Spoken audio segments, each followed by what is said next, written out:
على سيدنا محمد. نحمده ونصلي على رسوله الكريم أما بعد. أعوذ بالله من الشيطان الرجيم. بسم الله الرحمن الرحيم. يا أيها الناس اتقوا ربكم إن زلزلة الساعة شيء عظيم. صدق الله العظيم. আল্লাহ তাআলা প্রত্যেক মুমিন আল্লাহর ওলি, আল্লাহর দোস্ত। আল্লাহর ওলি শব্দের অর্থ হচ্ছে বন্ধু বা দোস্ত। ভেলায়াত বা ওলি হওয়া দুরকম, একটা হচ্ছে আম বা সাধারণ, আর একটা হচ্ছে খাস বা বিশেষ। সাধারণতভাবে সমস্ত মুমিনই আল্লাহর ওলি। কেন? আল্লাহকে ভালোবাসে, আল্লাহ তাদের ভালোবাসে। আল্লাহ ভালোবাসেন বলেই ঈমান দান করেছেন। ঈমান ছাড়া লাখো করোড়ো মানুষ আছে। ঈমান যখন নেই, আল্লাহর সঙ্গে তাদের কোনো বন্ধুত্ব নেই। ঈমান দিয়েছেন মানে বন্ধুত্বের একটা সম্পর্ক আছে। আল্লাহ তাদেরকে স্মরণ করেন, তাঁরাও আল্লাহকে স্মরণ করেন। ফাযকুরুনি আযকুরকুম, তোমরা আমাকে স্মরণ করো, আমিও তোমাদেরকে স্মরণ করব। আল্লাহর কথা মিথ্যা হয় না, আল্লাহর কথার উপরে কোনো সন্দেহ নেই। আল্লাহ তাআলা যখন বলছেন তুমি আমাকে স্মরণ করো, আমি তোমাকে স্মরণ করব, প্রত্যেক মুমিনই যখন ওযু করে নামাজে দাঁড়ায়, আল্লাহর সামনে দাঁড়িয়ে সমস্ত হালাল জিনিসকেও সে সময় সে হারাম করে নেয়। কথা বলা তার জন্য হালাল ছিল, খাওয়া হালাল ছিল, চলাফেরা হালাল ছিল, কিন্তু সমস্ত কিছুকে সে পিছনে ফেলে দেয়। এখন আমার কারোর সঙ্গে সম্পর্ক নেই, সম্পর্ক আমার বন্ধুর সঙ্গে। এখনকার কথোপকথন, এখনকার দেখা সাক্ষাৎ, এখনকার সম্পর্ক একমাত্র আমার দোস্ত, আমার বন্ধু, আমার আল্লাহ, আমার প্রভু, আমার প্রেমাস্পদ, তার সঙ্গেই আমার কথোপকথন।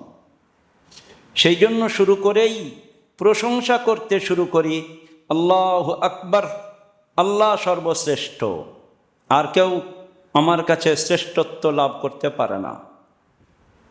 পৃথিবীর যাই থাক না কেন, কারোর মধ্যে কোনো শ্রেষ্ঠত্ব নেই। শ্রেষ্ঠ আমারই প্রেমাস্পদ, আমার প্রেমিক, আমার মাহবুব, আমার প্রিয়।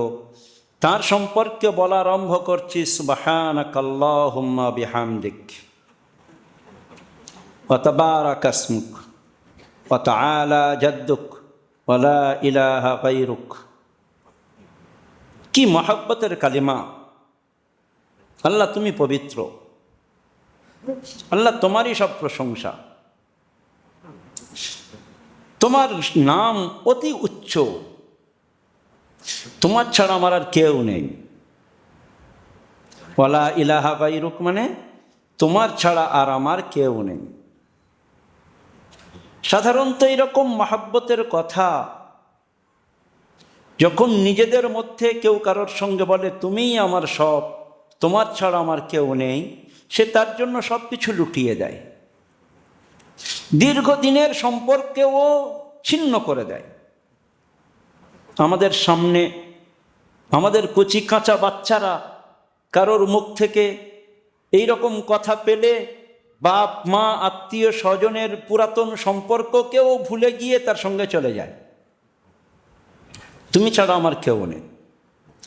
তো আল্লাহ তাআলাকে যখন এত প্রশংসার পরে এবার শুরু করছি আলহামদুলিল্লাহি রাব্বিল আলামিন। আল্লাহ উত্তর দিচ্ছেন হামিদানি রব্বি, আমার বান্দা আমার প্রশংসা করছে। আর রহমানির রহিম, আল্লাহ বড়ই দয়ালু, অতীব কৃপাবান, মালিক ইয়াউমিদ্দিন। আল্লাহ তুমি তো বিচার দিনের প্রভু। প্রভু তো সব সময়ের, কিন্তু বিচার দিনের কথাটা স্মরণ করে বান্দা যেন তার মালিকের কাছে হাজিরি দেওয়ার প্রস্তুতি নিচ্ছে। আল্লাহ আমি তোমার কাছে যাব, বিচারের দিনকে স্মরণ করছে, মানে তোমার থেকে আমি চোখ ফেরাবো না। যতই চাকচিক্যময় সুন্দর কিছু সামনে আসুক না কেন, সমস্ত সৌন্দর্যকে উপেক্ষা করে তোমার সৌন্দর্যের দিকে আমি তাকিয়ে থাকি। এটাই আমার প্রতিজ্ঞা। যখন এতগুলো প্রতিজ্ঞা করে নিল, তখন যেন আর দূর নেই, এবার যেন কাছে এসে গিয়েছে। আল্লাহর দূরত্ব বান্দার কাছে তখন কমে গেল। তখন বান্দা আর দূরের কোনো সম্পর্ক করছে না। আল্লাহ বলছে না, সে বলছে না, তিনি বলছে না। বান্দা সঙ্গে সঙ্গে ঘুরিয়ে দিচ্ছে তার ভাষণকে, ইয়্যাকা না'বুদু ওয়া ইয়্যাকা নাস্তাঈন। ও আল্লাহ আমি তোমাকে, তোমারই ইবাদত করি। এতক্ষণ বলছিল তো আল্লাহ, নাম ধরে ছিল, আলহামদুলিল্লাহ রাব্বিল আলামিন। প্রথমে নাম নিয়েছে, তারপরে গুণবাচক নাম নিয়েছে আর রহমানুর রহিম। আবার কঠিন গুণের নাম নিয়েছে, দয়া দাক্ষিণ্যের সঙ্গে প্রভাব প্রতিপত্তিরও নাম নিয়েছে, মালিক, বাদশাহ। এরপরে সম্পর্ক আরো গাঢ় হয়ে যাচ্ছে, যার কারণে তখন আর দূরের সম্পর্ক নয়, তখন তুমি বলে সম্বোধন করছে, ইয়্যাকা না'বুদু ওয়া ইয়্যাকা নাস্তাঈন। ও আল্লাহ আমি তোমারই ইবাদত করি, কিন্তু তোমার ইবাদত করতে গেলেও তোমার সাহায্য সহযোগিতা দরকার। আজকে অনেকেই জুমায় আসতে পারেনি, অনেক কাজে অনেকেই ব্যস্ত। মানে আল্লাহর ইবাদত করব, তার কাছে যে আত্মসমর্পণ করব, এটুকুও তার সাহায্যের দরকার। যার সঙ্গে তার সাহায্য আছে সেই তার কাছে মাথা অবনত করতে পারে। ওই জন্য সঙ্গে সঙ্গেই আবার বলছে, ওয়া ইয়্যাকা নাস্তাঈন, তোমারই সাহায্য চাচ্ছি। তো এত কিছু প্রশংসার পরে কি চাই? মানুষ যখন কোনো বড় মানুষের প্রশংসা করে, তো সে বুঝতে পারে কিছু চাইতে এসছে, তুমি এই, তুমি ওই, তুমি ওই করেছ। আল্লাহর কাছে যখন এত নিজের সমস্ত কিছুকে হারাম করে দিয়ে তার সামনে দণ্ডায়মান হয়ে তার এত গুণকীর্তন করে কি চাচ্ছি? বড় মানুষের কাছে চাইতে গেলে বড় জিনিস চাইতে হয়, ছোট মানুষের কাছে ছোট কিছু চাইলে হয়। আল্লাহু আকবার। আল্লাহর বড়ত্ব, আল্লাহর অস্তিত্ব সম্পর্কে আমাদের চোখের সামনে নেই, কিন্তু বৈজ্ঞানিকদের চোখের সামনে আছে। তারা শুধুমাত্র নববিদ্যায় যারা পারদর্শী, চাঁদ, সূর্য, গ্রহ, তারার অস্তিত্ব সম্পর্কে যারা বোঝে, তারা আল্লাহর অস্তিত্বকে অস্বীকার করতে পারে না, সম্ভব না। অত দূর কেন? যারা সামান্য 9-10-এর ছাত্র, তারা যদি সালোক সংশ্লেষ বোঝে, একটা গাছের পাতার ছোট্ট টুকরা সে কেমনভাবে অক্সিজেন ছাড়ে, পানি গ্রহণ করে, গ্যাস নেয়, তার নিজের বাঁচার লড়াই সে কেমনভাবে করে, আল্লাহ তাকে কেমন বুদ্ধি দিয়েছে। কোনো গাছ এমন নেই যার শিকড় উপরের দিকে উঠে যাচ্ছে। গাছকে আল্লাহ তাআলা ওই বুদ্ধি দিয়েছে, তোমার শিকড় ওখানে নিয়ে যাও যেখানে গেলে তুমি পানি টেনে তোমার পাতা পর্যন্ত পৌঁছাতে পারবে। তো সে কোনোদিন আল্লাহর অস্তিত্বকে অস্বীকার করতে পারে না। তো আল্লাহর কাছে চাইলে তো কি চাইবে? ইহদিনাস সিরাতাল মুস্তাকিম। অনেক কিছু চাওয়ার আছে, অনেক কিছু চাই আমরা, আল্লাহর কাছে চাওয়াও দরকার। আমরা চাওয়া কম করে দিই, আল্লাহর কাছে খুব চাওয়া দরকার। নামাজের মধ্যে সামান্য একটুখানি দোয়া হয়, দরুদ শরীফের পরে সেই দোয়াটাও আমরা তোতা পাখির মতো পড়ি, মানে মর্ম না বুঝেই পড়ি, কি চাচ্ছি তাও জানি না। ওই জন্য নামাজের পরে ইমাম সাহেব তো দোয়া করবেন, ইমামের দোয়ার সঙ্গে আমার দোয়ার সম্পর্ক নয়। ইমাম দোয়া শেষ করতে পারে, আমি একটু বেশি চাইতে পারি, সুন্নত নফল পড়ে আর একটু বেশি চাইতে পারি। আল্লাহ তো উদউনি আস্তাজিব লাকুম, আল্লাহ তো বলছেন আমার কাছে চাও আমি তোমাকে দেব। যে বলছে চাও তার কাছে চাই না, আর যে বলছে আমার কাছে এসো না তার কাছে হেঁটে হেঁটে জুতো খইয়ে ফেলে দিই আমরা। যে আসলে অসন্তুষ্ট হয় তার কাছে 10 বার যাই, আর যে গেলে সন্তুষ্ট হয় তার কাছে যাই না। যে বলে প্রয়োজনের কথা আমাকে বলো আমি শুনবো, তোমার প্রয়োজনটা আমি মেটাবো, একটা সময় দিয়েছে এই সময় চাও, ফজরের আগে তাহাজ্জুদের পরে আল্লাহ তাআলা বলতে থাকেন চাও, কার কি চাওয়ার আছে আমি দেব। আমরা তখন ওই সময়টা আমাদের ঘুমের সময় হয়ে যায়, মানে এত বোকামোর কাজ হয়। কোনো যে মন্ত্রীর হাতে অনেক চাকরি আছে সে আমাদের মোড়ে এসে যদি বসে একটা টেবিল নিয়ে এসো কার কি চাকরি নেওয়ার আছে, শুধু আমি সই করে দেবো, নেবে। ওই সময় শিক্ষিত ডিগ্রিওয়ালা ছেলেরা বলে এখন একটু ঘুমাই পরে উঠবো, তারপরে মন্ত্রী চলে গেল, তো তখন আর চাকরি কোথায় পাবে? আল্লাহ যখন দেবেন বলছেন, তো নামাজের চেয়ে বড় সুযোগ আর নেই চাওয়া পাওয়ার। ওই জন্য নামাজকে মেরাজুল মুমিনিন বলা হয়। আল্লাহ রসুল সাল্লাল্লাহু আলাইহি ওয়াসাল্লামের মেরাজ হয়েছে, মেরাজ মানে উরুজ, ওঠা। মক্কা শরীফ থেকে চলে গিয়েছেন বাইতুল মুকাদ্দাস, দোয়া করা দরকার আল্লাহ তাআলা বাইতুল মুকাদ্দাসকে ওই নাপাক হাত থেকে আজাদ করে দিক। সেখানে আল্লাহ রসুল সাল্লাল্লাহু আলাইহি ওয়াসাল্লাম বুরাককে বেঁধেছেন, সেখান থেকে লিফট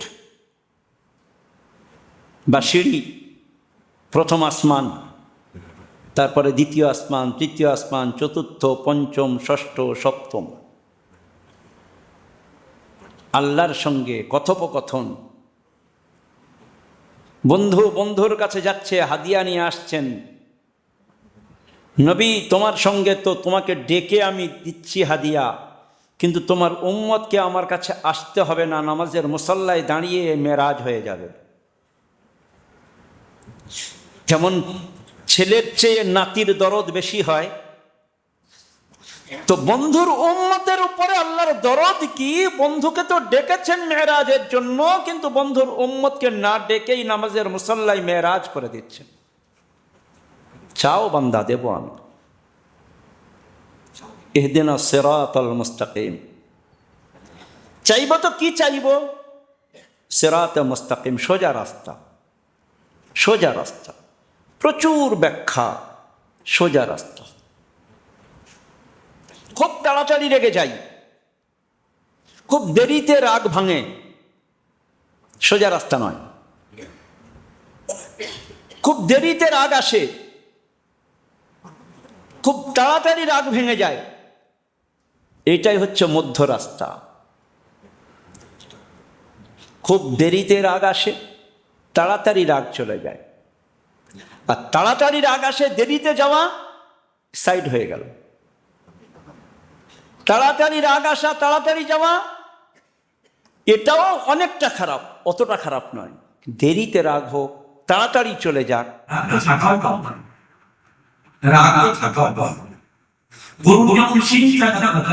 মানুষের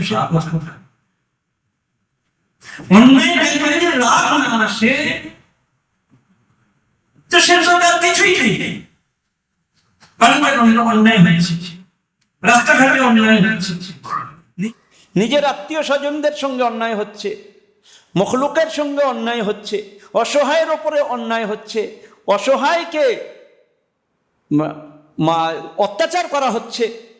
তো রাগ তো হওয়া দরকার।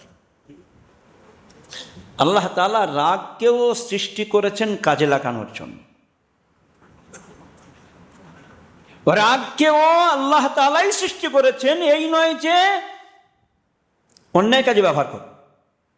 তো সিরাতে মুস্তাকিম, আল্লাহ ইনকাম দিয়েছে, খরচও দিয়েছে। ইনকাম করছি, খরচ করছি, মধ্যপন্থা অবলম্বন করলাম না, সিরাতে মুস্তাকিম নয়।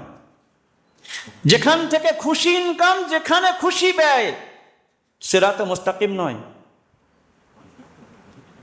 হালাল ইনকাম, হালাল ব্যয় এবং তার সঙ্গে মিতব্যয়ী হওয়াও। মিতব্যয়ী এই জন্যই হওয়া যে আমার বাঁচা পয়সা 10 জন ইয়েতিম, 10টা গরিব, 10টা বেওয়া, 10টা অসহায়ের পিছনে খরচ করব।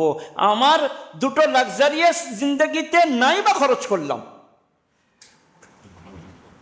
সিরাতে মুস্তাকিম, ব্যাপক অর্থ সিরাতে মুস্তাকিম, ইহদিনাস সিরাতাল মুস্তাকিম।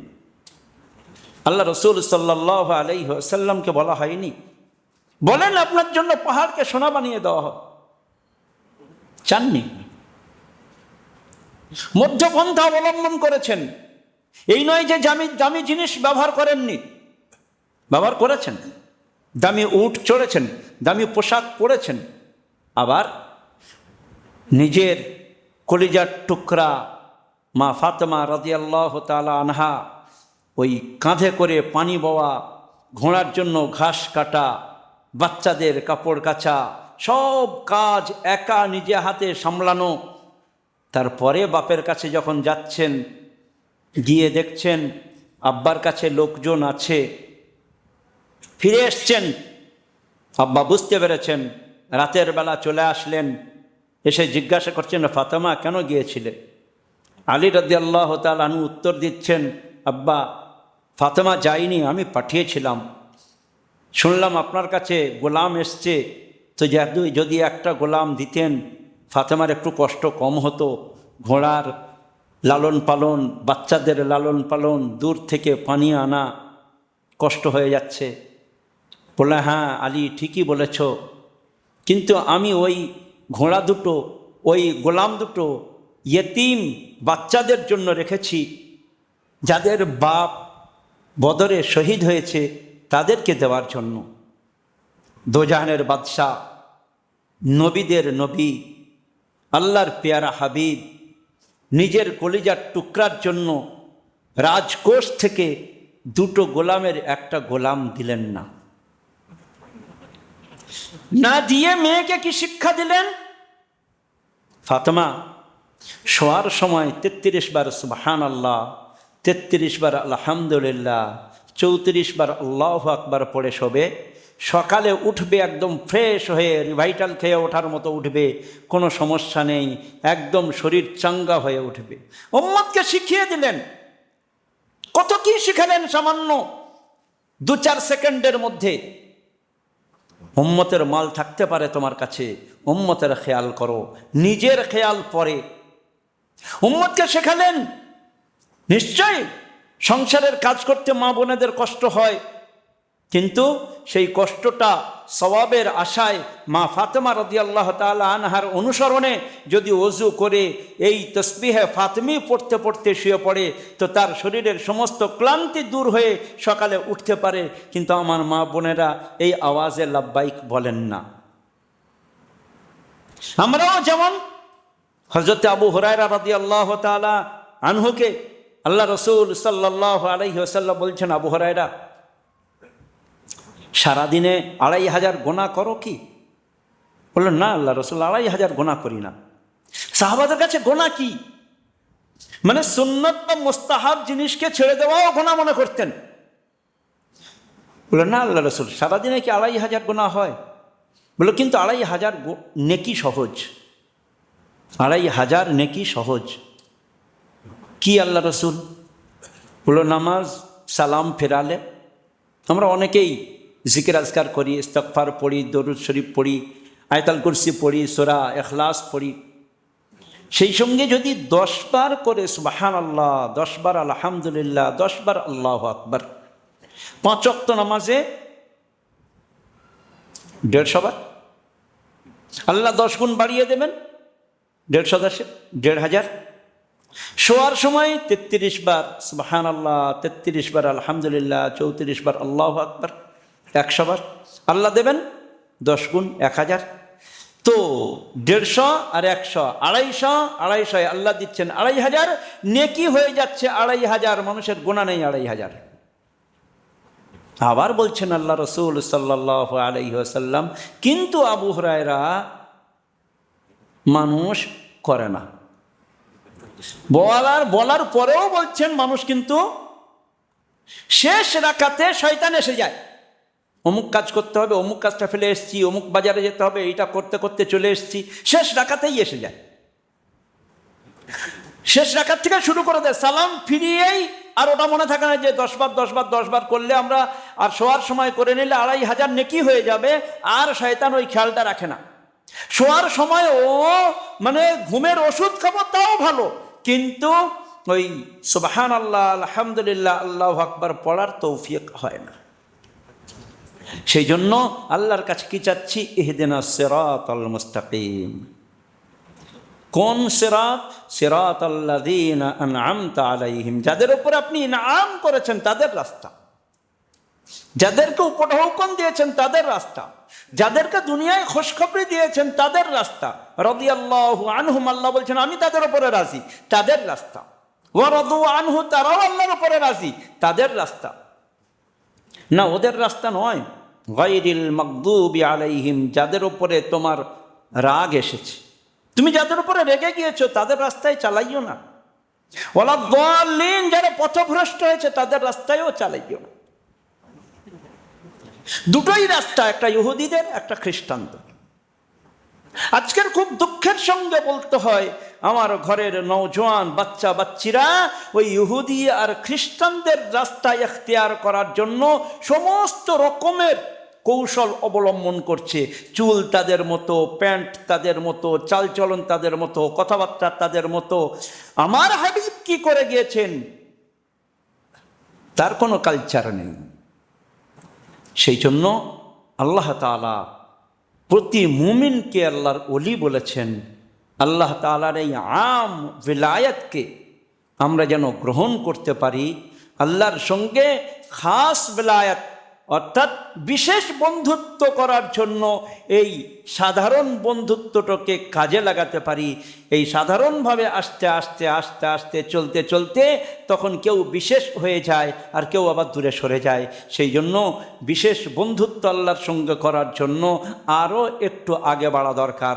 সেটা আর আজকে নয়, আজকে আম বন্ধুত্ব পর্যন্ত শেষ করি। ইনশাআল্লাহ খাস বন্ধুত্বের কথা আবার আলোচনা হবে ইনশাআল্লাহ।